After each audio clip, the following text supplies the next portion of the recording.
Please subscribe Khabar Plus 18 for latest news and updates. मैं कुछ figure बताना चाहूंगा। इस देश में याद रखिएगा, हैरान करने वाली बात है, इस देश में आर्थिक असमानता के मामले में भारत 100 वर्षों का रिकॉर्ड तोड़ चुका है। यानी कि अंग्रेजों के शासनकाल में जो आर्थिक असमानता थी, आज प्रधानमंत्री नरेंद्र मोदी जी के कार्यकाल में भी वही आर्थिक असमानता है। 100 वर्षों का रिकॉर्ड आर्थिक असमानता के मामले में भारत ने तोड़ दिया है। यानी कि जितना 100 वर्ष पहले आर्थिक असमानता थी, गरीबी अमीरी का अंतर था, उतनी ही गरीबी अमीरी का अंतर आज है। इस देश में आप कल्पना कीजिए, आर्थिक असमानता एक पक्ष है, लेकिन 100 करोड़ लोगों के पास अपनी जरूरत के अतिरिक्त कुछ भी खरीदने की शक्ति नहीं बची है। और ये फिगर बिल्कुल साफ तौर पे समझ में आता है। 81 करोड़ लोग ऐसे हैं जिसको सरकार खुद मानती है कि वो राशन दे रही है। उसके पास 5 किलो राशन अपने पास खाने के लिए नहीं है, उसको सरकार राशन दे रही है 81 करोड़ लोगों को। और बाकी लोग इसी आर्थिक असमानता के चक्कर में ठोकर खा रहे हैं। तो करीब करीब 100 करोड़ लोग ऐसे हैं जिनके पास अपने जरूरत के अतिरिक्त कुछ भी खरीदने के लिए पैसे नहीं है। इस हालत में देश की अर्थव्यवस्था है। लेकिन बड़े अफसोस के साथ कहना पड़ रहा है कि इस पर कहीं एक आवाज नहीं निकल रही है, कोई एक शब्द बोलने के लिए तैयार नहीं है। कोई सरकार का प्रतिनिधि, प्रधानमंत्री जी, वित्त मंत्री जी, गृह मंत्री जी, जो आपको प्रेरित करते थे, चिल्ला चिल्ला के कहते थे शेयर में पैसे लगाओ लगाओ लगाओ, वो एक भी शब्द बोलने के लिए तैयार नहीं। आपको चौराहे पे छोड़ दिया गया है। अपनी बदहाली की जिंदगी में जियो। आत्महत्या करते हो तो कर लो। महंगाई बढ़ रही, बढ़ने दो। देश कर्ज में डूब रहा है, डूबने दो। आर्थिक असमानता बढ़ रही, बढ़ने दो। बेरोजगारी बढ़ रही, बढ़ने दो। किसान आत्महत्या कर रहा है, करने दो। ये हालात हैं इस वक्त देश के।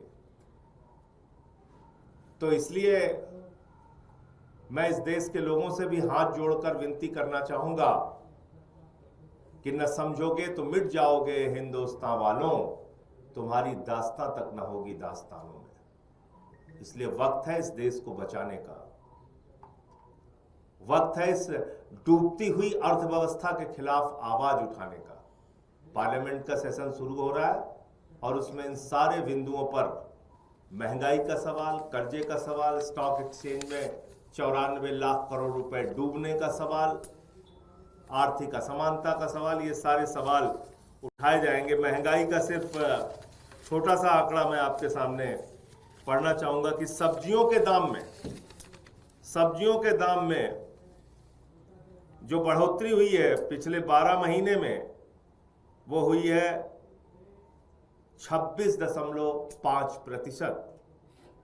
टमाटर के दाम में जो वृद्धि हुई है पिछले 12 महीने में, वो हुई है 247%, यानी कि 247%। आलू के दाम में जो वृद्धि हुई है पिछले 12 महीने में 180%। और अदरक के दाम में जो वृद्धि हुई है वो हुई है 128%। सब्जियों के दाम, आलू के दाम, टमाटर के दाम, महंगाई आसमान पे। आपसे पॉपकॉर्न पे भी टैक्स लिया जा रहा है। तो आज मुझे मोटे मोटे तौर पे इतनी ही बात कहनी थी कि प्रधानमंत्री जी सामने आइए और जवाब दीजिए। आपने इस देश के आम आदमी का पैसा बैंकों से खाली करके अपने दोस्तों के ऊपर लुटा दिया। आपने स्टॉक मार्केट का पैसा अपने दोस्तों के चक्कर में डुबा दिया। देश के करोड़ों लोगों का पैसा डुबा दिया और अपनी जांच एजेंसियों का इस्तेमाल करके, ईडी सीबीआई का इस्तेमाल करके देश के अंदर ऐसे माहौल बना दिए कि कोई भी फॉरेन इन्वेस्टर्स, यानी कि विदेशी निवेशक, कोई भारत में निवेश करना नहीं चाहता। और देश से निवेशक जो है वो अपना पैसा ले लेकर भाग रहे हैं, क्योंकि उनको भारत की अर्थव्यवस्था पे, भारत के बाजार पे भरोसा नहीं है। और बाजार पे भरोसा इसलिए नहीं है कि प्रधानमंत्री जी पे भरोसा नहीं है। तो इसलिए इन बातों का जवाब प्रधानमंत्री जी को देना चाहिए। सब्सक्राइब करें खबर प्लस 18 को और प्रेस करें इस बेल को। खबरों के लिए बने रहें।